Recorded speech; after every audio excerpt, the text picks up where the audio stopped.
by AccountantsWorld. Joining us today is Jina Etienne, Director of Diversity at Grant Thornton, and she'll be speaking on Accountant, It's What I Do, Not Who I Am.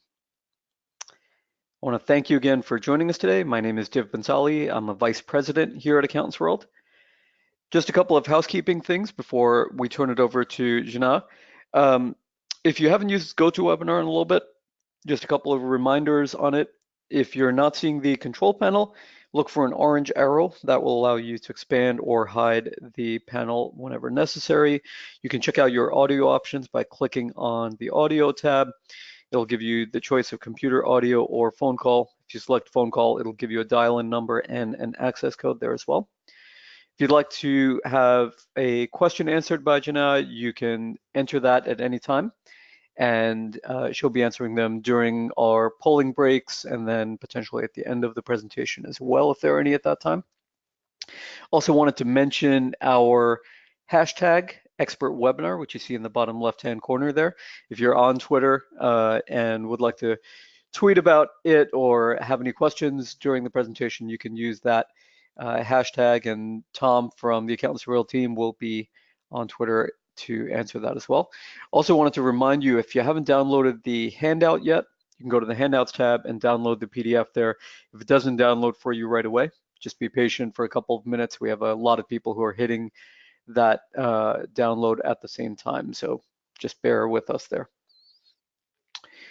We do offer one CPE for today's webinar, and that's based on active participation during the live presentation. Active participation means three things. Number one, attending the live webinar for no less than 15 minutes, responding to all 5 of the poll questions during the webinar, and the first of those will be in just a couple of minutes here. And then finally, when you leave the webinar, you'll see a post-webinar survey pop up. So go ahead and fill out that survey, click submit on that as well.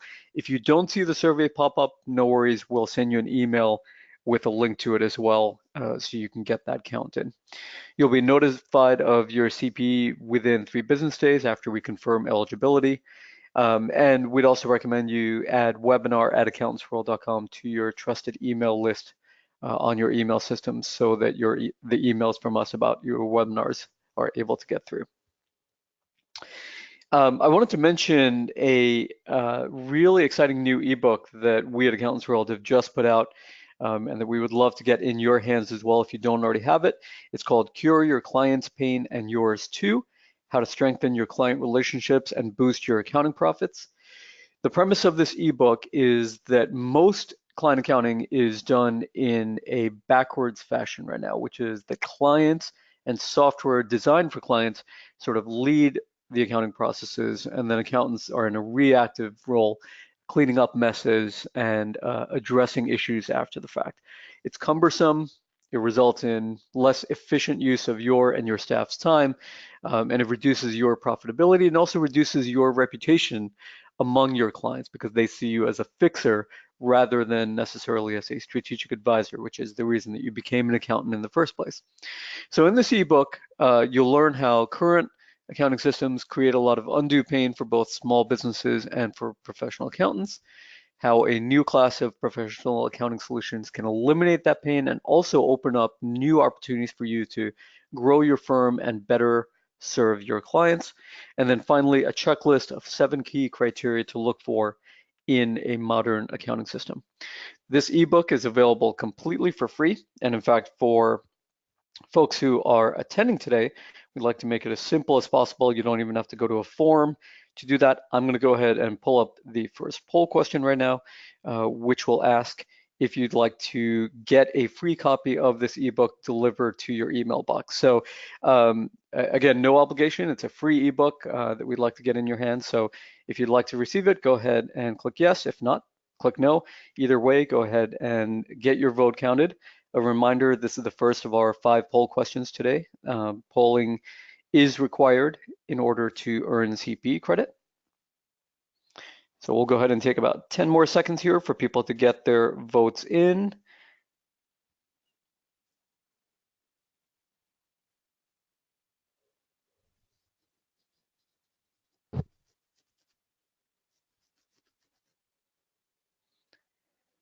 All right, we've got about 90% percent of folks have voted at this point. If you haven't, please go ahead and get your vote in. Going once, going twice, and we'll go ahead and close that out. All right, so this time I want to briefly introduce Jina before I turn it over to her. She's the Director of Diversity at Grant Thornton. She's a leading expert on diversity, inclusion, and engagement issues in the accounting industry, and the former president and CEO of the National Association of Black Accountants. So this time, it's my pleasure to turn it over to Jina Etienne. Thank you. I'm so excited to be here, and I just want to do a sound check. Am I coming through clear? Yep, you're sounding great. All right, now all I need to do is figure out, here it is, show my screen. So I want to also confirm that you can see my screen okay. We can. And that, in fact, you're seeing the correct screen. Yay. So thank you so much for having me. I'm really excited to be here and talk about this today because I struggled with my own professional identity early in my career, and it impacted how I showed up with clients and colleagues, frankly, everyone. And being yourself in the biggest sense, it's something we learn from experience. You know, as we gain experience, we gain confidence. And what I want to talk about really comes down to that form of confidence, but also we're social creatures. As humans, we want to belong. So I've broken this presentation down to 4 sections. First, I want to look at demographics of our industry because I think the context of our industry matters for this conversation. I want to look at the stereotype of the accountant. What does it mean when you see quote unquote accountant? What does that, conjure up in someone's mind? I want to talk about how powerful it can be to be authentic and explore what might hold us back. And then last, where I think I want to end is, why is this important for your branding as a firm or as a CPA or as a professional? And I think all of that is important. And so with that, let me jump in. I do want to say that if anyone has any questions at any time, feel free. I know, Deb, you mentioned during the polling breaks, but I'm open to taking questions at any time. I certainly want to make sure we get them answered. So let's start with demographics. And I think demographics are important for context. So we're a people business, the accounting profession, generically. I'm not speaking specifically about what role within the profession broadly. We're a people business. People consume the services we offer, whether they're doing it as a business leader and they're hiring an accountant or a CPA firm on behalf of their company or their organization. They're also individuals. For example, the most basic example is tax services. They buy tax services. People deliver those services, whether they're the professional services themselves are done by humans. Taking out of the background the technology piece, there's still that human connection. And then lastly, people run the firms. People are the ones that are selling the services and doing the business development. You hire staff, and they're also there's the inherent element of culture in our firms that is, it's all about how we engage. And so what are those perceptions? Look at the demographics. The population is, as you can see here, of the United States. It's a lot more diverse than we, I think, hear in terms of the way people speak. 58% white, roughly 50-50 male and female. So we're not predominantly anything anymore. And in fact, we'll talk about this in a little bit, but the census is projecting that we'll be minority white by 2045. That's as a population. But if you break that down, by 2027, everyone under the age of 29 in the United States will be majority minority. That's a lot sooner than we think, and I think that's important. Now, having said that, let's look at CPA firm demographics for a minute. Now, the AICPA Trends Report was just released, and these are the most recent demographics. I apologize for the size. I try to fit a lot on the slide. I also want to acknowledge that this doesn't include the entire profession. This really focuses on CPA firms, so take them with a grain of salt, because I do believe that if we were to look and include things like payroll service companies, CPA firms, or accounting firms owned by enrolled agents and others with different credentials, we might actually see a bit more diversity than we see here. But still, overall, I think the point I wanted to make is that we can't, we don't currently mirror society, generally speaking. CPA firms as a whole are generally more white and male. Now, I'll ask everyone I'll say, suspend your right to be offended at the terminology I'm using. I'm using this language and emphasizing white and male as a way to put context into the conversation. I mean no offense to any group. And until our student pipeline is more diverse, it makes sense that if you look at partners are 77% men, 91% white. But if you go back 15, 20 years for when they started in the accounting firms where they're partners today, odds are that was about as diverse as the profession was at the time. So if you look all the way to the left of the chart, there's some opportunity here. So before we go any further, I do want to ask a poll question. I want to ask about firm size so I get a sense of who's in the audience. All right. Jina, I will be taking care of the poll questions today. Hello, everybody. This is Tom Provine. I am a marketing coordinator here at AccountantsWorld. And just like Jina said, our first poll question is an easy one. How big is your firm? Are you a sole practitioner? Do you have a small to mid-sized firm with 2 to 10 CPAs? Do you have a large firm with 21 plus CPAs, a big 4 firm, or are you not part of a CPA firm? And just to reiterate what Div said at the top of the hour, CPE, in order to obtain CPE credit, you do have to answer the polling questions. So we will give everybody about another 10 seconds here to vote. All right. Okay, that's about 90% going once, going twice, and we will close. And let's share some of those demographics here. So 46% are sole practitioners and about 28% are small to mid-sized firms. Would you say that is indicative of the profession, Jina? What do you think? You know, it's interesting because there are about 40, depending on who you ask, 40 to 45,000 CPA firms in the United States. 4 of them are international, hint, hint, big 4. And then there's 10% in that group that have more than 11 CPAs. So over 75%, no, over 75, I think we did the math, over 90% of firms are exactly the demographics on this call, small firms, medium-sized firms.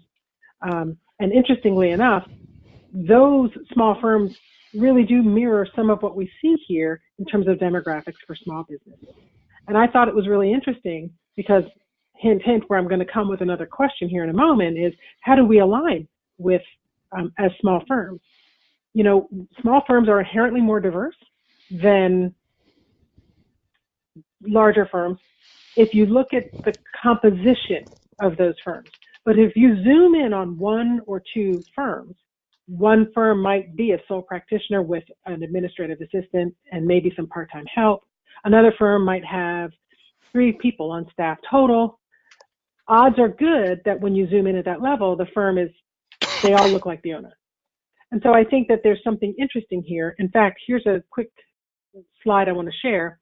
What I like about this slide is that it shows you the demographics of the employees as it relates to the employer. So in other words, what it's showing is the average number of diverse employees as it relates to the business owner themselves. And remember, 8 million businesses are minority owned, and fewer than 100 employees are in the largest share. So that we're really talking about small firms. And another point I want to make before I get to how does your firm compare to your clients from a diversity perspective, let's not forget that economic buying power is starting to grow from the minority population. So I'm thinking of the pink tax was the first thing that popped into my head when I was thinking about this. But I also know, especially when I said earlier, zooming in on a firm, more firms today are popping up that target specific groups, whether they're targeting them for employees or targeting them for clients, whether they're, say, trying to get an employee base of all stay-at-home moms, as an example. And so what I'd like to understand for our next polling question is, how does your firm compare? So, Tom? All righty. So we are going into our third polling question. All right, let's launch that. So compared to your largest client, how diverse is your firm or organization? Would you say it's more diverse, about the same, less diverse, or you're not sure? So we'll wait until we get the all the results in here. Well, one thing I'll say while people are polling is that it doesn't matter how you define diversity for this purpose. This is more about perception and self-view.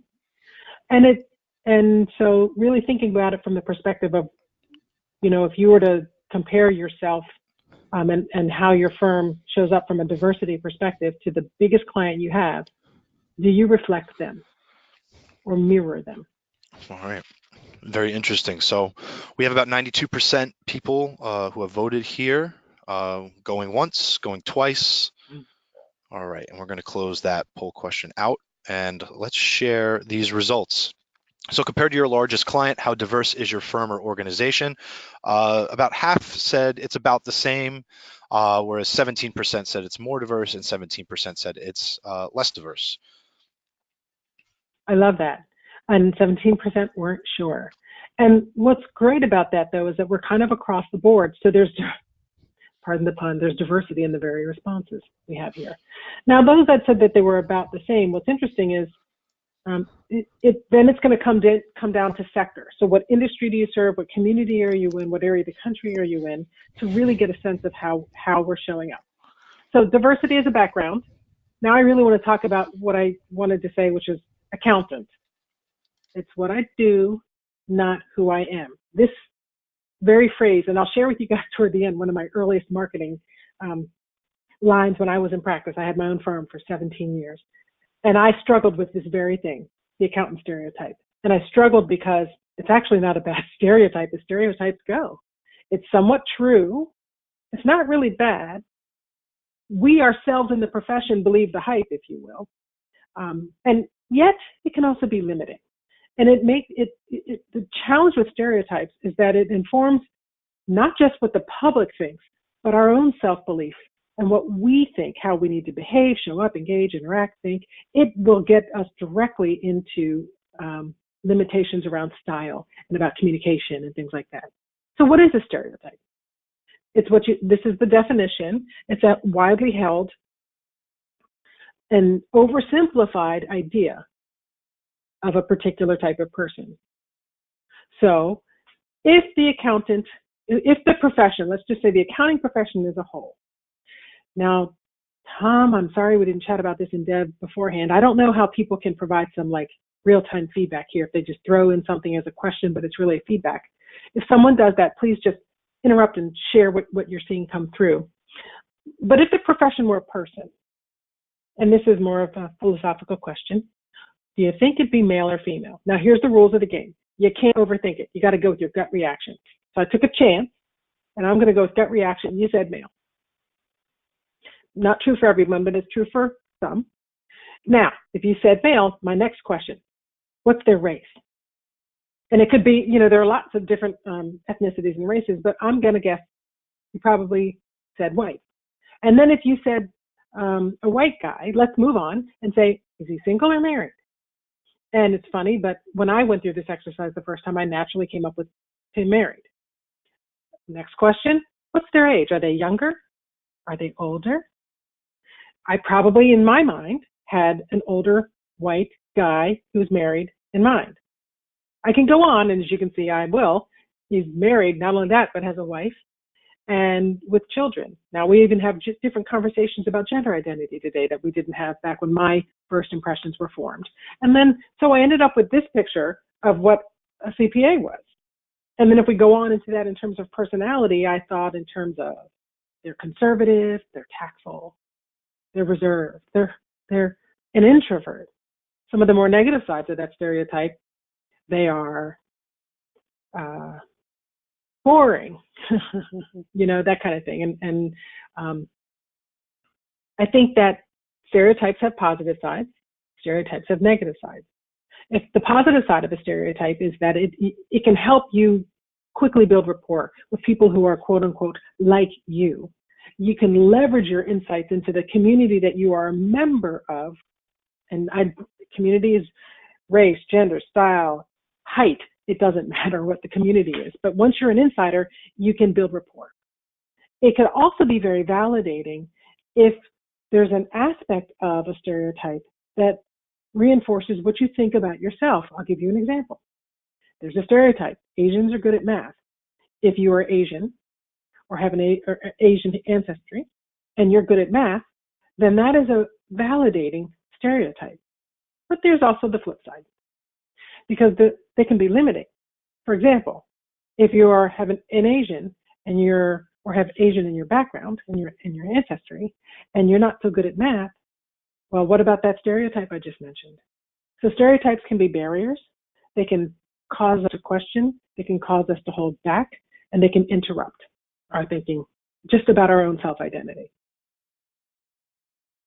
Now, one more aspect I want to cover. And like I said, Tom, feel free to jump in if you see a question coming in or a comment, please share. I want to throw out the word diverse, because is it just me, or have you started to hear people using the word diverse almost like an adjective, as in to say we refer to people as a diverse person? I mean, what does that even mean? So I want to ask everybody to join me in engaging in this conversation with some open-mindedness and curiosity.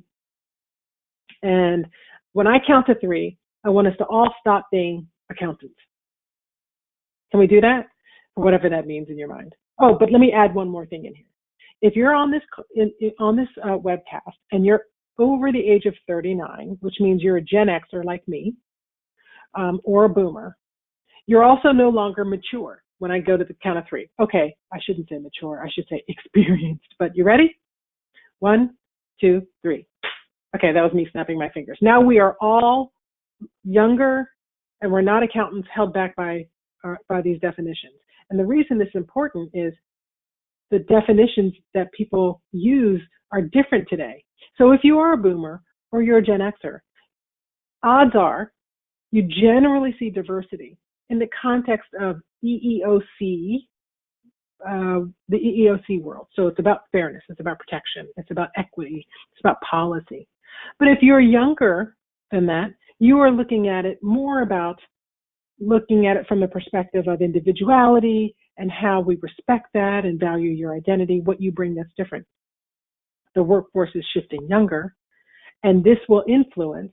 So the stereotypes I talked about a moment ago, and this perspective and perception of diversity, not as a diverse person anymore, which is often code for a woman, a person of color, somebody who might be an immigrant. Diverse person, I say in air quotes, I hope to see us using it less and less and really thinking more holistically about the people. But that thinking influences the way you sell your firm, sell your services, deliver your work, hire and recruit, build an internal culture inside your firm. And even if you have, we said here on the call today, mostly small and mid-sized firms, culture will then very much be reflective of how the business owners show up and how willing and open they are to engage, talk, etc. So what I want to do then is talk about that willingness. So I want to get into the segment about why authenticity, I think, can be so powerful. So I had a different story that I was going to share when I was showing you these different pictures of my family and myself and my personality as I start to cover them up. I saw a beautiful article in the paper today. It was about a little boy named Connor who was overwhelmed waiting for the doors to open at school today. Well, I think it was yesterday, actually, in his first day of 2nd grade. It was recently. Connor's autistic and sometimes gets overstimulated. He'd gotten away from his personal aide and he'd started to cry. There was a classmate nearby who knew him. They'd been in classes together, but they didn't know each other well. Classmate's name was Christian. Christian saw him, and instead of looking away or ignoring like many would, adults too, I mean, we get uncomfortable with that level of personal emotion shown outside of the home or in intimate, closer family and friendships. But Christian, he reached over and grabbed his hand. And Christian's mom just happened to snap a picture in that moment, and that picture sort of gone viral. Some of you may have seen it. That made me cry this morning instantly. I was having tears as I was trying to just make my way through the story. And what I loved about it was something toward the end. The lesson, Connor's mother said, is to remember that everyone is struggling with something that may be invisible to those around them. In other words, Oh, that's what made me cry. I actually thought I was going to cry when I was sharing that story today on the webcast, because we all want to be safe. And I'm talking about psychological safety. That psychological safety is a shared belief that this team I'm in, this group I'm in, this environment I'm in is safe for interpersonal risk taking. In other words, I can show up as myself without fear of negative consequence. Consequence on my self-image, consequence on status, consequence in my career, or in the case of a firm, the brand reputation of the firm in the community. If you're different, it doesn't matter different how. When you're the minority, you're the only one, race, sports team, gender, religion, you wear flats versus high heels, whatever. We're human and we want to be safe and we work very hard at that. And as a result, some of us do try to cover up our differences. We do that through assimilation. We do that through code switching. Some of us go dark or withdraw. Some of us might adopt a personality or style different than our own, the one we think you think we should have. The result is the same. We invest a lot of energy in protecting our identity. And so before I go on, I want to ask another question as it relates to identity. So, Tom? Alrighty, yep, I am right here. I am launching the poll question right now. Alrighty. All right, so our fourth poll question today, how often, if ever, have you felt the need to cover up some aspect of your personality? Often, sometimes, rarely, or never? And we'll get What I those think will be, responses in. now, if only there's a way to triangulate the answers to this question with either firm size or demographics. I mean, we don't have that kind of data, but it's interesting to think how we all do this. And I'll share that I've done a lot of covering with some of my friends because there are aspects of my personality they don't understand. So this is a broader question than just professionally. Alrighty, we have almost 90% of the people responding here, so we're just going to give it a couple more seconds. Going once, going twice, and let's close it up and share those responses. All right, so how often, if ever, have you felt the need to cover up some aspect of your personality? 45% said sometimes, 14% said often, and 37% said rarely. Now, I find that Right. interesting, Jina. I mean, for personally working at AccountantsWorld, I don't feel like I have to cover up any aspect of my personality just because of the work environment. Do you think the work environment sort of translates to how you would have to act sort of in the workplace? In the context of work, especially having been in the D&I space for about the last, I can't even do math now. Yes, I'm a CPA and I can't do math. 5 years or so, or longer. It's when you're the minority in a room, you get it more than when you're the majority in the room. This is true whether I'm a Black woman in a room with all African Americans. I feel a different level of empowerment than if I'm the only woman in the room of all men, or the only Black person in the room of all white people, or what if I'm the only Black woman in a room of all white men? I mean, we could take this, to all levels, but I do think what I thought was interesting is only 4 people said never. And so I'm so grateful that there were people who said never, and there was even a large percentage of people who said rarely, but more than half said that it's not an uncommon thing. It's just not necessarily super frequent. And it does get to the heart of authenticity, because as soon as you feel the need to cover up something, it's hard to be authentic when you can't be your true self. And I love this definition here at the bottom: being your own personality, showing your spirit and your character. I think those are important. I'm sorry if those dinging sounds are coming through. Are they coming through in the background? That's a timer I have here on my end. I apologize. So I think that authenticity and that need to cover, they're absolutely related, because as CPAs, we have to be able to be open. We have to be able, because in order to connect and build clients, you have to have that foundation of honesty. You can't lie your way into a connection with a prospective colleague, a prospective client, or potential hire. And so you need to be a certain amount of open to establish that connection. But in order to be open, it requires a certain level of awareness. there are a couple of things that stop us from being open and from being able to make those connections, why we cover. So I just wanted to sort of talk through a couple of them. There's a lot of them, but I just picked a few. And the first one is fear, because fear is very real. And we have seen authenticity face a bit of a backlash. I'm thinking about, and I've heard a lot of talk about a couple of advertising campaigns. I won't name any because I don't want to get in trouble, but I've heard some advertising campaigns where companies have tried to be more quote unquote authentic. And it didn't align with what people thought. And then the result of that was backlash against the company, backlash against the brand. And so fear will stop people from telling us what they really think if they're afraid that what they really think will have negative consequences, particularly negative consequences that have an economic impact on our business and on our livelihoods. So we all want to be authentic as long as it's safe. The next one I picked was judgment. And judgment is when we make an opinion about or evaluate somebody else. And judgment in this case, I mean it negatively. The reality is it's unavoidable. We instantly, as humans, our brain automatically starts to make judgments. We want to be safe. And there's a little piece of our brain that automatically scans for safety when you meet a person. And so we're doing something that we aren't even aware of.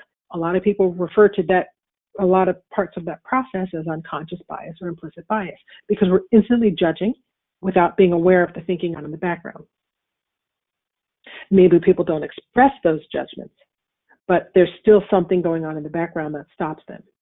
And so I think it's important to acknowledge that the fear and judgment actually go kind of hand in hand. No one wants to be judged. And if we feel that we're being judged, I can speak about myself personally, I tend to step back, I tend to hold back. That's never really a good thing. So I want to share some more thoughts on that. I'll come back if we have some time. But in the interest of time, I want to make sure we move forward and keep the momentum here. And again, if there are any questions, feel free to let me know. Third one I wanted to talk about was insecurity. When we feel insecure about something, we're unable to fully trust ourselves in that moment. Without that trust, there's that shadow of uncertainty, that moment, we hesitate. And then when we hesitate, it's sometimes hard to either appear decisive or take the action because now you've started the process of second guessing yourself. I did that recently when I was trying to debate whether I should stay at a particular restaurant. And we were seated, my husband and I went out to eat. We were seated at a restaurant and I didn't like the table where we were. And then our server acted kind of strange, but I kept saying all along, nah, it's okay, it's just me. I was uncertain, I was insecure, and I didn't want to appear to be something other than this really nice, guest. And that goes back to judgment and fear. So we never changed the table, but I wanted to. And I had that moment of hesitation. I wasn't decisive. So I knew that the longer I went on before I was willing to make the decision, the more likely I would show up with a negative impression on the other person. At least that was what my assumption was. And when we're insecure, we are often irrational about our own abilities, about our own, how we'll be received and processed. So I think this is a big driver for what stops authenticity, because as soon as that thinking, remember you've heard anybody, you can't unring a bell? As soon as you've heard something like that plants a negative seed, it's hard to get rid of that. And then the fourth one is shame. Shame keeps us from being authentic. And it's, anybody watch Game of Thrones? And if you haven't, I would certainly encourage you to consider watching it. But there's this famous scene where a character has to do what they call the walk of shame. And they are literally walking through a crowd in a very vulnerable position, but they are unable to do anything about it. And Brene Brown is, an expert. And I have a TED Talk that I'm going to recommend. She says, shame is about who we are versus guilt. That's about our behaviors. So shame has to do more with our self-identity and how we negatively react. And so I'll give you one quick example. And it's a story from my husband. He was in his former life, he was a mechanical engineer. He worked for a while at Goddard Space Flight Center. Him and his team were all out to lunch. What his colleagues didn't know about my husband was that he played the guitar, and that the music that he liked to play on the band was sort of modern, funky cross between rock and reggae and a little bit of R&B. All of those things together were things he didn't really share. And he bumped into a band member at a restaurant when he was leaving a restaurant after having lunch with some coworkers. And rather than acknowledge his friend, he chose to avert his eyes and walk away. And he's been ashamed of that. I will say ashamed is strong, but when we talked about shame, he's brought this up because he was embarrassed because it was reflecting on his identity and didn't want to be judged for that. So what Brene Brown, this is the title of her TED Talk. It's called Listening to Shame. I strongly encourage anyone interested in exploring a little bit more behind why we hold back. It actually covers a lot more than shame. I brought up three other things here. She says, and I'm quoting, "Shame is an epidemic in our culture." In this TED Talk, this is a quote. "To get out from underneath it, we have to understand how it affects us and how it affects the way we're parenting, the way we're working, and the way we look at each other." She cites some research that was done and said that in the research, they asked, what do women need to conform to female norms? And the top answers in this country were nice, thin, modest, and use all available resources for appearance. When men were asked the same thing, what did they need to do to conform to male norms? The answers were show emotional control, work is first, pursue status, violence. And so there is a lot across our country that is affecting the way we show up and how open we are, how willing we are to be authentic. We have these self-views and they conflict with how we think we need to be showing up and how we think we're being perceived. So we adapt our behavior to match those expectations and not necessarily reflect who we are. And this quote, and then I'll leave Brene Brown alone, but this quote, I love it. That idea of authenticity. It's just shedding that notion that we're supposed to be something else and really embrace who we actually are. But what does that require? It requires self-awareness. Self-awareness is when you have a sense of who you are. There are two types of self-awareness. There's internal self-awareness, how we see our values, how we see ourselves. There's also external self-awareness, which is how other people view us in terms of their values, etc.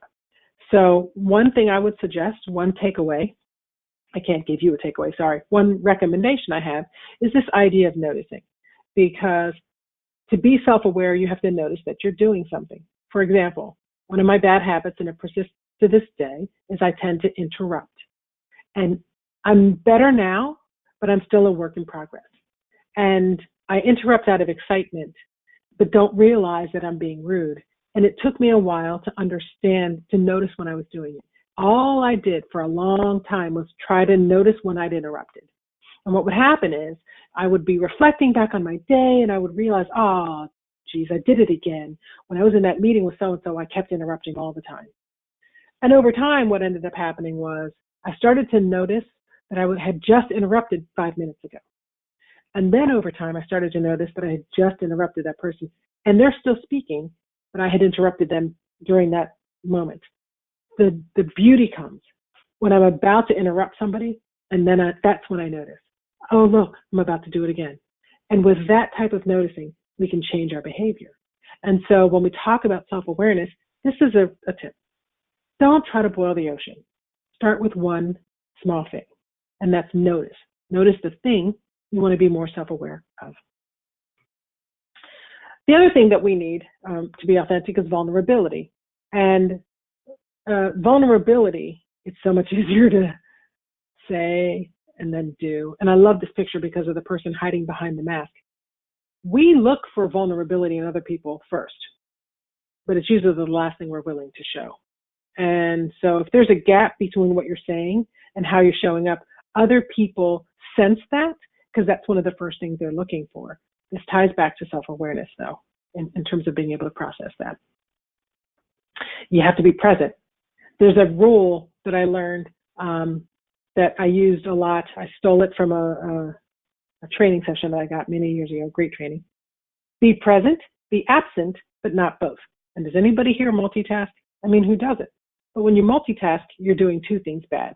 That's what I heard. I don't remember there's an exact quote out there about it, but you have to be present in order to be authentic.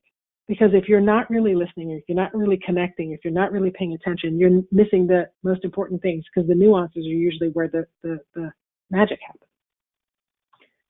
You have to be courageous.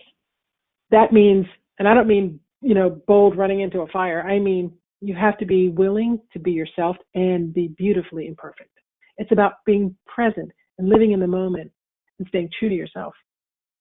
An authentic person will be able to put others around them at ease, and in a way that's more comfortable, a way to make them at home, make them feel at home. And then the last one is about flexibility, because we're constantly learning, we're constantly changing. And as we move, we have to be willing to see ourselves a little differently over time. If you've ever taken a personality test and then taken it again sometime later, maybe years later, it might have changed. It doesn't mean you have multiple personality disorder. It just means you've adapted and grown and started to apply some of those things that you've noticed and some of those experiences into the way that you show up. So I want to ask one last poll question. And so if you want to go ahead and bring that up, Tom, that I want to get a sense of how you feel your clients perceive you. Alrighty, here is the fifth poll question. It reads, do you have a sense of how your clients perceive you in terms of being authentic? Yes, no, not sure, or decline to answer. And we will get those results very shortly here.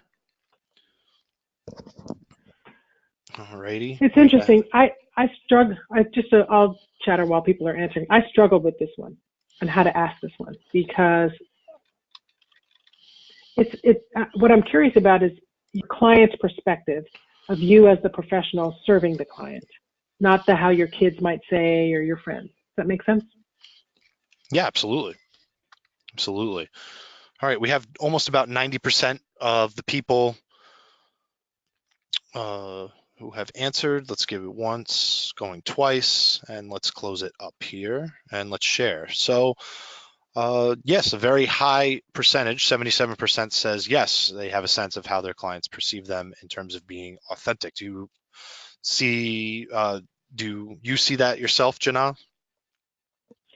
I think that from what I'll say, from what I've experienced in talking with this in smaller group settings, and it's hard to do this over a webinar, some people might feel that they are being authentic, but then if you ask those around that person, they might express something differently. The challenge here is that people won't always tell you that you're not necessarily showing up in a way that is quote unquote authentic.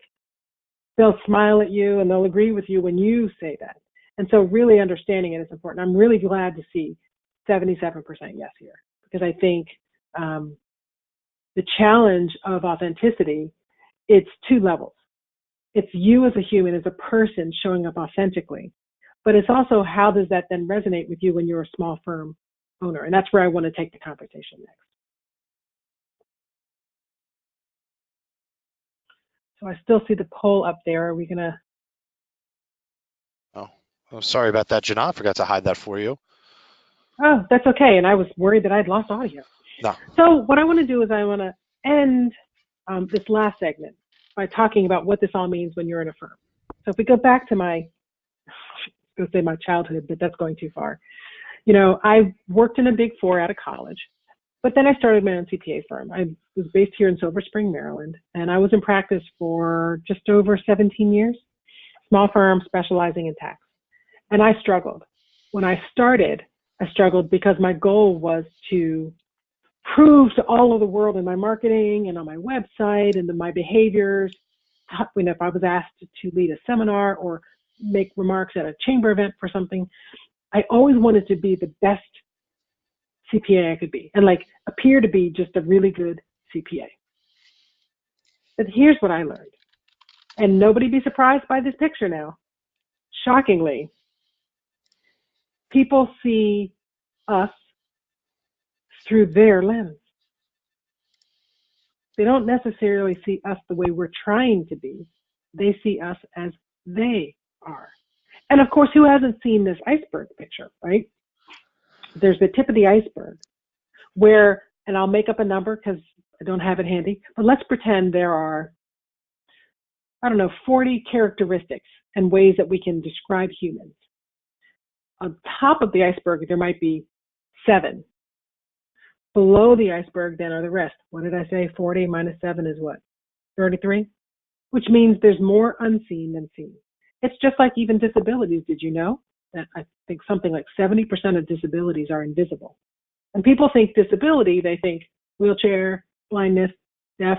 They think very high level in some cases and not necessarily subtle nuances that they can see, but they have difficulty seeing. It's a different nuance to their vision challenge. And so I think that this is really important because for me, when I was trying to brand my CPA firm, I wanted to be just like everyone else.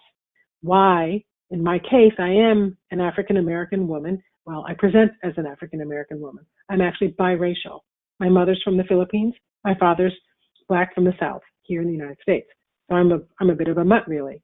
But I struggled with a fear that I wouldn't be accepted or it would be harder for me to get business because I didn't look like a CPA. I didn't have the same background as a CPA.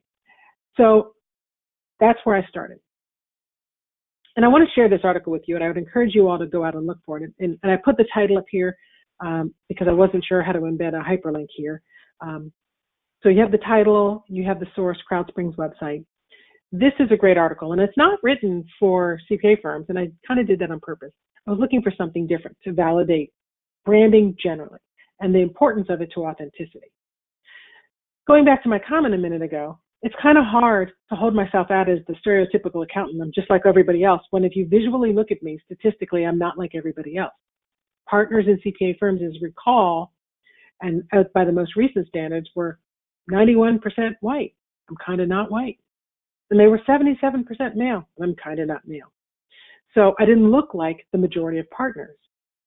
So why is that important? Because customers today, those who are consuming our products, the people who are making the decisions to hire CPA firms, particularly small business, particularly small firms, where it's really a one-to-one, I, the small firm owner, are likely dealing directly with a high-level leader, if not the business owner, if I'm doing business with small business. And they reward companies when they are increasingly more authentic. This is especially true when we talked about that workforce shift I mentioned earlier, that those of us in a particular age group needed to be open and think differently and stop being quote unquote mature for purposes of the way you just sort of hear this conversation. Did you know that millennials are the largest generation in the workforce? That also, the millennials today are people 38 and younger. And a lot of people, when they think millennial, they think still in college, but that is not at all the case. And self-employment by millennials is expected to grow and grow significantly. And this is important because they are millennials and the younger population overall, that's the workforce, that's the majority of the workforce, as they're the ones that are making the decisions about buying. They're the ones that are going to be making recommendations about how we operate and structure our firms. They're the ones that are going to be actually in our firms providing services. So it's important to understand how we can show up authentically if that power of the authenticity is critical to them buying into our brand as a service provider. The article offers 5 factors. Again, I'll encourage you to read them, but I wanted to sort of share them briefly here. And the first one is about building relationships with customers. There was an article in Accounting Today. It was authored by Ed, I'm going to butcher the name, Mendlowitz, I believe is how you say it. I don't know if he's still with Witham Smith Brown, but I think that's where he was at the time he authored this article. And he really talked about that 40-some thousand CPA firms, most of which are small firms. The 400th largest CPA firm in the United States at the time this article was written anyway, was basically a small firm. That was the 400th largest firm.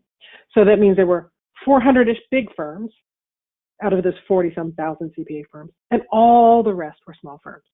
And small firms absolutely had an opportunity to do this here, build relationships with customers and factor it into their brand, because small businesses want a hands-on accountant, not somebody who hides behind layers of staff. So that's an easy win for small firms, and layering that into how you show up as a firm. The second recommendation was consistency with branding and messaging.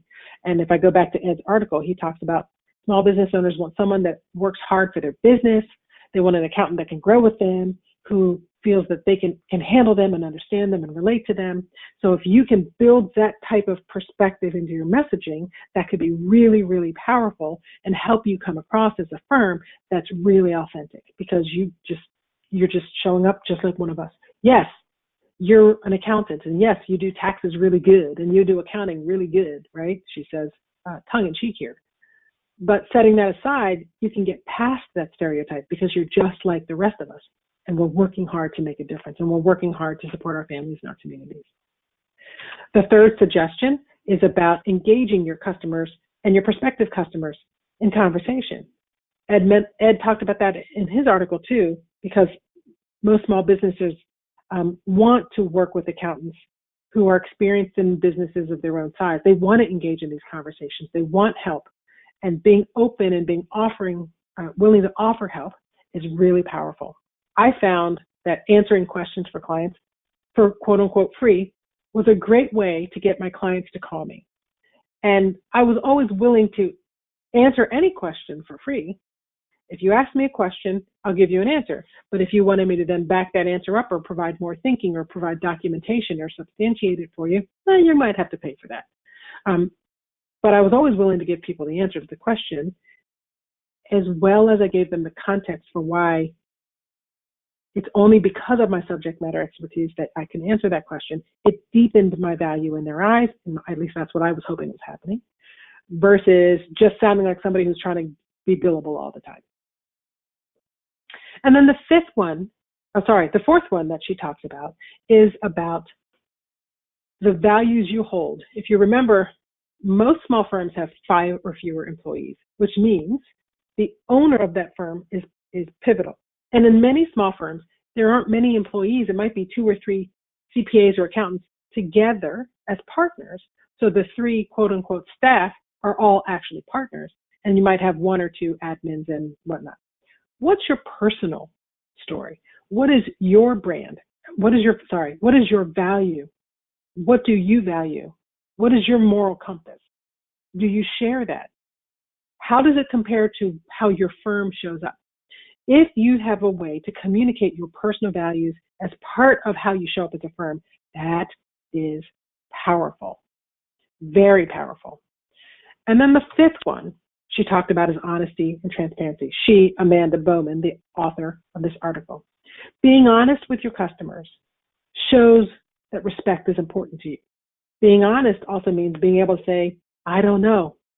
And I said that all the time. People would ask me a question and I would say, I don't know, but I can find out. Let me get back to you.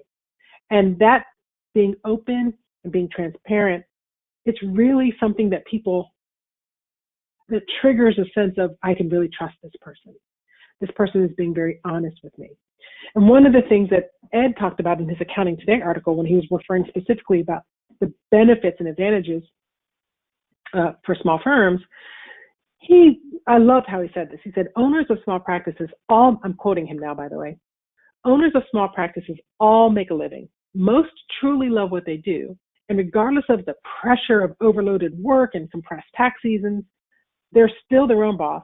They feel in control of their destiny, and to a greater extent, control of their destinies. Wait, that was a repeat, and I'm quoting. Sorry. He goes on to say, for them, life is good. It might not be perfect, but it's not only good for them, it's a lot better than it might be if they were working as an employee for someone else. I think being honest about those challenges and embracing those challenges is powerful stuff. One caution. And the caution is, if you're, there are 3. There might be a cost, you might be taking some risk, or there might be an unintended impact if you're open, or say too open. And so, for example, Does anybody have a tattoo? And I know you can't answer that. Does anybody have a piercing? What about a nose ring? How much you feel comfortable displaying is something that you want to think about. I'm not saying just start telling everybody everything. Context matters, environment matters, relationships matter. I will suggest, though, putting more things out there and trying to see what, I don't want to say what you can get away with that sort of frames it negatively, but really challenging the way we think. And I want to share this little story. Somebody shared this picture with me and I felt like I need to share it here. So this gets to the question of why do we do things this way? So here's something a group of scientists did. They put 5 monkeys in a cage, and in the middle of the cage, there was a ladder with bananas on top. Every time a monkey went up the ladder, the scientists would spray the rest of the monkeys with cold water. After a while, no monkey would dare go up the ladder because when a monkey went up the ladder, they were beat up by all the other monkeys. Eventually, nobody went up the ladder at all. They just stood there. After a while, the scientists said, okay, let's swap out one of the monkeys. So they brought in a new monkey. And so there's one new monkey, still a group, all the other ones are still there. And that new monkey, well, look, there's a banana at the top of the ladder. Well, of course, they go running up the ladder. This time, though, instead of water, all the other monkeys in the room beat that monkey up. After several beatings, that new member learned, don't climb the ladder. They didn't know why. They just knew if they did, they were going to get beat. So over time, they kept substituting the new monkeys and eventually ended up with a group where all that was left was a group of 5 monkeys. They didn't even know, they'd never received a cold shower, but they continued to be beat up by anyone who climbed up the ladder. It's possible to ask the monkeys then here, why aren't you guys climbing up the ladder? And they're going to say, I don't know, that's just how things are done around here. I hope that story resonates because I think it's familiar for how we work, we show up, how we market and sell ourselves, how we manage our practice operations and consider workflow options, whether we're willing to let people work from home. Because we do it because that's the way we were taught, but not necessarily because that's the way that makes sense. It's just the way things are done around here. And then in small firms, we have the opportunity to just break that mold. And so I just want to end by saying this. I love this quote. I learned to not explain myself from someone else's perception. The big thing here is, well, I promised to tell you this. One of my older taglines was, I'm more than just the accountant. I'm your partner in business. It sounds cheesy now, but I was trying to sell myself on being as good as an accountant can be as an accountant stereotype. But here's what I learned. I made more money, I was happier and more successful when I was just myself and shed this idea that there's a particular way an accountant showed up. And that's why I said, yeah, I'm an accountant and I do accounting things at work. But that's what I do. It's not who I am. So I see the time where I hadn't heard any questions coming in along the way, so I had assumed there weren't any questions. Happy to take a question or two before we wrap up if there's time. All right, sounds great. Thank you, Jina. That was a really interesting presentation. I was looking at the title. I was sort of curious how similar or different it would be from the presentation you did last year, and really appreciated sort of the perspective and the angle that you came in with this year, and I'm sure our audience did as well.